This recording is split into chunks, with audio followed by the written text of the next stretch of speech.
Mercredi 30 août, ici à Brive, sur les 92e ISDE, la France va bien. Ils mènent en trophée. Ils sont deuxième en junior, troisième chez les féminines. Tout se passe bien. On va changer de secteur aujourd'hui, puisqu'on avait fait 2 jours du côté de Servières-le-Château. Aujourd'hui, on change. On va plutôt vers Tulle. Ça sera du coup un terrain vierge que nos pilotes français vont sans doute apprécier. On va les suivre, bien sûr, savoir ce qu'ils ont fait aujourd'hui.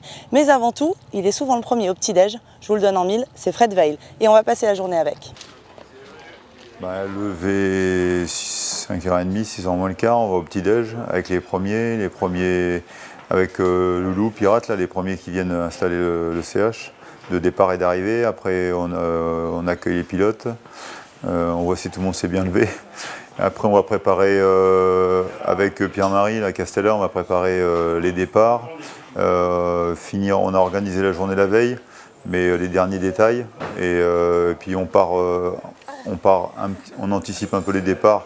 Une fois qu'on voit que tout est calé, que tout le monde est prêt, qu'il n'y a pas de problème particulier, on part sur les premiers CH ou les premières spéciales pour préparer les passages des pilotes. Et puis après, on se positionne avec un pisteur ou avec une autre personne, avec Pierre-Marie aussi, suivant ce qu'on estime être le plus important. Un passage, donc on se donne chacun un rôle. Et il y en a un qui reste systématiquement à l'entrée de la spéciale, avec les managers qui sont là aussi, ou qui sont dans la spéciale eux. On implante un système de relais pour passer des informations s'il y a à en passer, puis à contrôler que tout se passe bien, être au courant de tout ce qui se passe au maximum, chez nous évidemment, mais chez les autres aussi. Quand la course est terminée, c'est le petit débriefing à chaud, la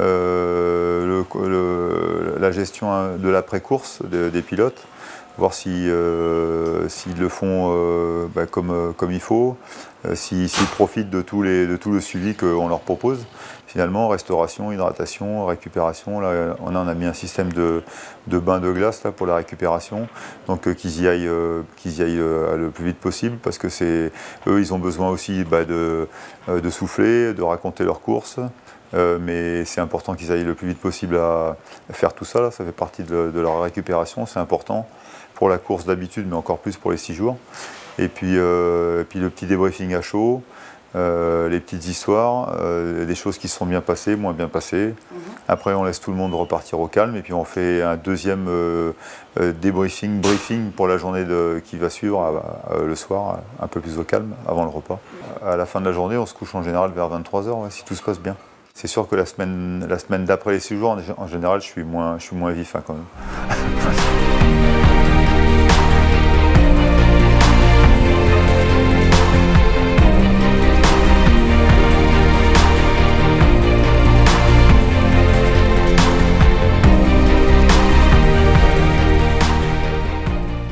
Et allez, on passe aux performances de nos Bleus ce mercredi. Coup dur chez les féminines, puisque notre meilleure représentante française jusque-là doit abandonner. Sa blessure de lundi s'est aggravée. Transportée à l'hôpital, Samantha Tiché a été opérée en fin d'après-midi pour nettoyer sa plaie. Audrey Rossa et Juliette Bérez poursuivent la course donc, mais n'ont plus aucun joker. Du coup, elles ont assuré. Juliette Bérez est 9e après une journée sans aucune erreur ni chute. Elle avoue toutefois commencer à sentir la fatigue des 2 premiers jours de course.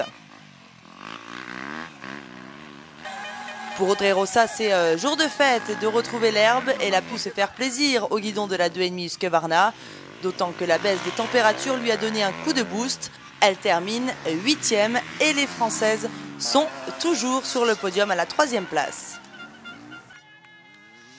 Chez les juniors, excellent boulot de l'équipe qui est ce soir leader du classement provisoire avec près de 40 secondes d'avance sur l'Italie. Il s'en veut un peu d'être en deçà de la vitesse de ses coéquipiers. Anthony Gesselin n'a pas été à la fête aujourd'hui. Manque de sensations sur la moto. Miroir et Blanjour ont dû assurer et il espère leur rendre l'appareil rapidement. Hugo Blanjour a réalisé de bons chronos tout au long de la journée. Il a malheureusement chuté sur l'avant-dernière spéciale, laissant filer de précieuses secondes. Il manque d'aisance avec la 4,5 quand c'est vraiment défoncé. Toutefois, il garde le moral et la hargne pour la suite. Enfin, c'est le meilleur performeur junior. Ce soir, Jérémy Miroir apprécie l'herbe et il nous l'a prouvé à plusieurs reprises cette saison en classique. Eh bien, il le confirme sur cette troisième journée des ISDE de Brive. On termine avec notre équipe trophée qui mène toujours la danse à domicile devant les Australiens avec plus de 5 minutes d'avance. Celui qui en a le plus bavé, c'est l'ex-crossman de l'équipe, Christophe Charlier. Lui qui n'apprécie pas franchement l'herbe, il a été servi. La fatigue aidant, il a chuté à 2 reprises et était bien content d'en finir ce soir. Malheureusement, en partant trop tôt ce matin, il prend 1 minute de pénalité. Christophe Tambotin est toujours leader du scratch ce soir, mais il termine 4e de la journée. Il a plutôt assuré et marque encore de gros points malgré une petite erreur de bon matin. Il a choisi d'ouvrir la SP1 et même s'il sort avec un bon chrono, le terrain s'est largement amélioré ensuite, faisant tomber les chronos. Jérémy Taroux est 2e ce soir après avoir fait sensation toute la journée. À l'aise sur son terrain de prédilection, il a mené avec la 250 Sherco devant tout le gratin mondial. Il regrette juste ce soir de ne pas remporter la journée au scratch et celui qui lui a grillé la priorité n'est autre que son coéquipier. Loïc Larieux est allé chercher cette victoire scratch du jour dans l'ultime spécial du paddock complètement défoncé. Il avoue lui-même qu'il ne pensait pas reprendre Taroux. Bref, les voyants sont toujours au vert pour le clan français, même si Samantha Tiché va sacrément manquer. Rendez-vous demain. Bye bye.